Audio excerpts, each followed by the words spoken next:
Hola a todos, yo soy Roberto, bienvenidos al canal de fotografía en donde nos encanta hablar de fotos. En esta ocasión, en este vídeo, os quiero hablar un poco sobre los ajustes que yo suelo utilizar cada vez que suelo salir a hacer fotografía callejera, el street photography.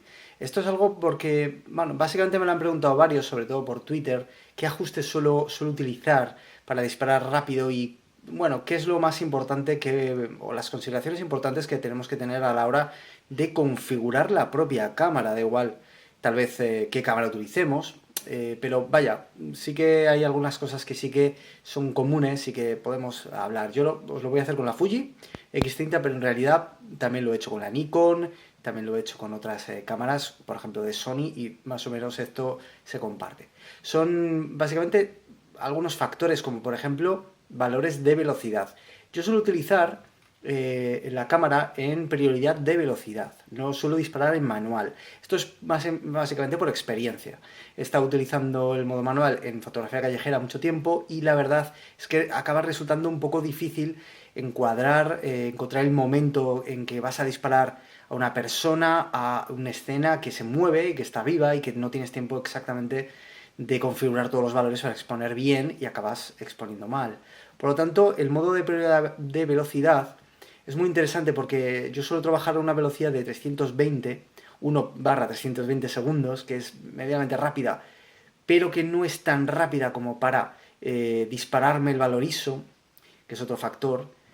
Y la verdad es que me funciona muy bien, sobre todo porque luego la cámara sí que decide lo que es la apertura y me evita el tener que pensar y tocar demasiado la cámara para disparar rápido y congelar la imagen. Pero bueno, básicamente esto yo lo hago sin entender mucho esas recomendaciones que otra gente os puede dar sobre disparar con una apertura pequeña, por ejemplo un F8, para conseguir enfocar correctamente toda la escena. Yo no lo hago así más que nada porque a mí lo que me interesa es congelar siempre la escena, que la escena salga nítida, que salga bien. Luego a la hora de enfocar más o menos, bueno, es un poquito a vistas de la luz que tienes. Si tienes mucha luz, generalmente ya la cámara decidirá por ti cerrar el obturador, mejor dicho, cerrar lo que es el diafragma y así pues tener todo más enfocado. De cualquier forma, otro valor es el valor ISO de la sensibilidad. Esto es interesante. Yo, por ejemplo, tenía siempre la costumbre de disparar con la ISO más baja, la ISO 100. Pero realmente cuando tú marcas prioridad de velocidad, por ejemplo, como digo yo, a 1/320, es interesante darle un poquito de margen a la ISO, sobre todo para trabajar en un momento dado en el que al disparar muy rápido, pues bueno, tal vez la apertura no dé lo suficiente como para conseguir una buena exposición. Por ello, el dejar la ISO automática hasta cierto punto, limitada, por ejemplo, yo lo tengo a ISO 400, pues no está mal. Generalmente cuando en condiciones lumínicas muy buenas disparas con un límite de ISO a ISO 400, por ejemplo, pues realmente nunca llegas, o sea, nunca llegas a ISO 400. Siempre la cámara te marca ISO 200, ISO 320, como mucho. Si bien en condiciones de poca luz, pues bueno, sí que se puede escapar, pero por ahí bajaríamos la velocidad un poquito, es más o menos jugar con esto. Algo también interesante es la medición puntual, matricial o ponderada al centro. Yo suelo trabajar dependiendo del tipo de luz que tengo, es decir, si por ejemplo es un día, eh, por ejemplo, muy nublado o más que nublado, a horas centrales, no, a horas del atardecer, primeras horas del día o últimas horas del día, en que la luz es más homogénea. Entonces yo utilizo la medición matricial, pero si por ejemplo salgo a hacer fotos por la calle a horas centrales del día o cuando hay mucha luz, que sé que las sombras pues bueno, van a ser predominantes, la luz va a ser dura, por ahí pongo la medición ponderada al centro, también la puntual, pero básicamente la pondré al centro, porque lo que hace es medirme la, digamos que la luz del sujeto principal del centro de la imagen.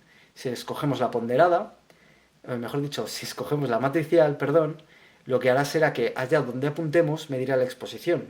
Si nosotros apuntamos a un sujeto que está muy iluminado, el resto que está en sombra aparecerá muy en negro, muy subexpuesto, con lo cual conseguiremos destacar lo que nosotros queríamos, que era la luminosidad del objeto principal o de la persona que estamos fotografiando. La pondrán al centro. ¿Qué ventaja tiene? Bueno, básicamente que tú Normalmente cuando vas disparando muy rápido no tienes tiempo de utilizar estas reglas de los tercios, etcétera. Disparas casi al centro. Por lo tanto, pues bueno, mides en el centro y luego puedes incluso reencuadrar el momento, pero ya has medido la exposición y así consigues exponer lo que quieres y consigues unos contrastes muy bonitos, sobre todo en blanco y negro. Otra cosa que yo recomiendo, configurar vuestra cámara en RAW más JPG. Esto es muy interesante porque te puedes configurar, por ejemplo, en valores de cámara, disparar en blanco y negro, con unos ajustes predefinidos, que son los que te va a respetar el JPG.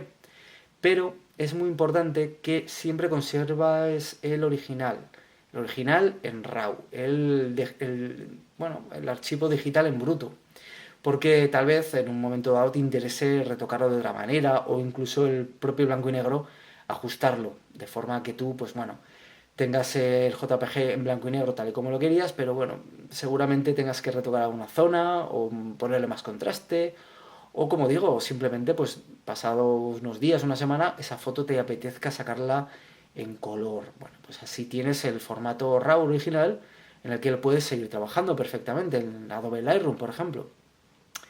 ¿Qué más os puedo decir? Bueno, el enfoque, por supuesto. Hay quien trabaja en enfoque manual, en enfoque automático, en enfoque sencillo, continuo, a ráfagas, por ejemplo, si disparamos en ráfagas.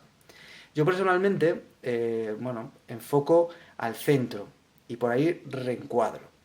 Esto lo hago más que nada porque generalmente la atención cuando vas por la calle se centra en una persona y tienes que ir rápidamente. Si dejas que el enfoque sea automático, pues la cámara va a actuar un poquito, bueno, que tal vez no sea lo que tú quieras. Sobre todo porque la cámara va a buscar digamos, los contrastes de luz.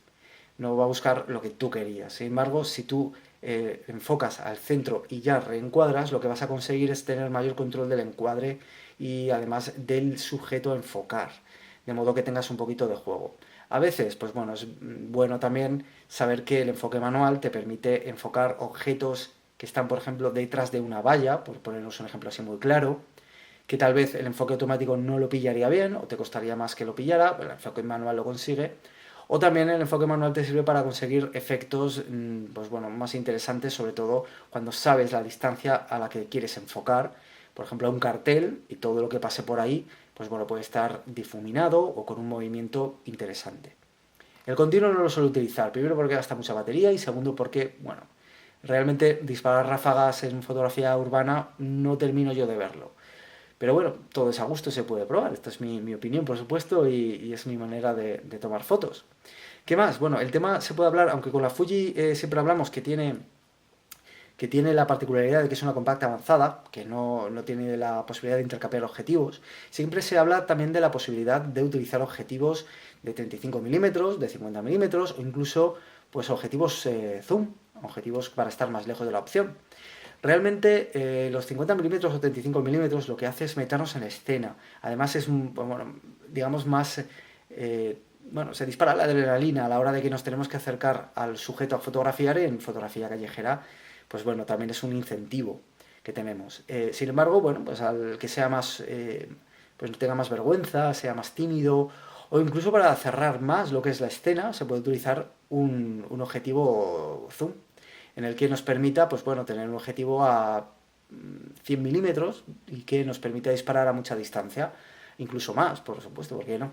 Entonces, pues bueno, sin molestar a nadie, sin, digamos que, inmiscuirnos dentro de la escena que podamos alterar, podremos sacar a estas personas y, según el objetivo y la calidad, pues bueno, una cierta calidad. Ahora, eso sí, cuanto más, por ejemplo, más más zoom tengamos en el objetivo, más luz necesitaremos. Con lo cual, si tenemos la posibilidad de disparar a 200 milímetros, tiene que ser en unas condiciones de luz buenas, porque si no, se nos puede escapar la ISO para arriba o conseguiremos fotografías movidas. Así que eso también lo tenéis que tener en cuenta. Y bueno, poco más, lo demás es jugar. Estos son más o menos mi idea de cómo disparo cada vez que salgo a hacer fotos en Street Photography. Cada uno tenemos la nuestra, así que sin ninguna duda yo os pido vuestra opinión en los comentarios de este vídeo, que si os ha gustado también le podéis dar a me gusta, le podéis compartir en redes sociales o también os animo a que os suscribáis a mi canal de fotos. Nos vemos en un par de días con muchas cosas más y por supuesto os invito a que me sigáis en estas redes sociales que pongo abajo en la descripción del vídeo. Un saludo y a hacer fotos. Chao.